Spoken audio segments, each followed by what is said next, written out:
नाज़रीन तव्हांखे अपडेट कंदा हलूं। ब्रेकिंग न्यूज़ आहे। शहबाज़ गिल जो चवणु आहे त बिलावल खे वफ़ाक़ी हुकूमत जे टैक्स जी ॻणती छो आहे। वफ़ाक़ी हुकूमत सिंध जी तरक़ी जे लाइ क़दम खणी रही आहे।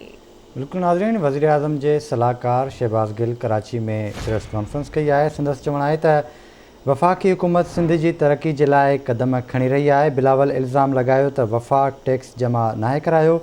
वफ़ाक़ी हुकूमत जे टैक्स जो 57% सूबनि खे मिलंदो आहे। शहबाज़ गिल जो चवणु आहे त पंजाब में टैक्स ओगाड़ी जे हदफ़ में इज़ाफ़ो कयो वियो। सिंध हुकूमत छा थी करे ॿुधायो वञे। शहबाज़ गिल जो चवणु आहे त सिंध जो पैसो अयान अली ज़रिए ॿाहिरि मोकिलियो वियो। सिंध जे इस्पतालुनि ऐं स्कूलनि में गॾिया ॿधल आहिनि। सिंध 50 अरब रुपया टैक्स जो हदफ़ रखियो हो। सिंध हुकूमत टैक्स जो हदफ़ हासिल न करे सघी आहे। तव्हांखे अपडेट कंदा हलूं। ब्रेकिंग न्यूज़ आहे। वज़ीर आज़म जे ख़ासि सलाहकार शहबाज़ गिल चयो आहे त सिंध जी इस्पतालुनि ऐं स्कूलनि में गॾह ॿधल आहिनि। सिंध 50 अरब रुपया टैक्स जो हदफ़ रखियो हो। सिंध हुकूमत टैक्स जो हदफ़ हासिल न करे सघी आहे।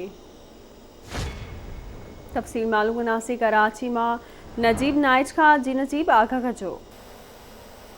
जी बिल्कुल, शहबाज़ गिल कुछ देर पहिरियां प्रेस कॉन्फ्रेंस कई आहे ऐं चयो आहे त सिंध हुकूमत खे जेके पैसा ॾिना वञनि था उन हवाले सां सिंध हुकूमत हींअर ताईं का बि जेको आहे को वॾो प्रोजेक्ट फराहम न करे सघी आहे। 13 सालनि खां सिंध में हुकूमत आहे पीपुल्स पार्टी जी, पर तॾहिं बि सिंध जी हालत जेको आहे उहा बहितर न थी सघी आहे। उन चवणु आहे त असांखे कराची जो मैंडेट मिलियो आहे, इन जे करे कराची में जेके तरक़ियाती कम हूंदा उन खां अलावा ॿियनि ज़िलनि में जेके कम हूंदा उहे असां पाण कंदासीं। इन हवाले सां वज़ीर आज़म पाण स्कीमूं बि जेको आहे अनाउंस कंदो। चवणु आहे त असांजा MNAs MPs मुख़्तलिफ़ इलाइक़नि जा दौरा कंदा, उतां जे माण्हुनि सां मिलंदा ऐं सिंध हुकूमत जेके शयूं फराहम न करे सघी आहे कोशिशि कबी त उहे सभु सहूलियतूं फराहम कयूं वञनि। जी ठीकु आहे नजीब, वॾी महिरबानी अव्हां जी तफ़सील खां आगाह करण लाइ।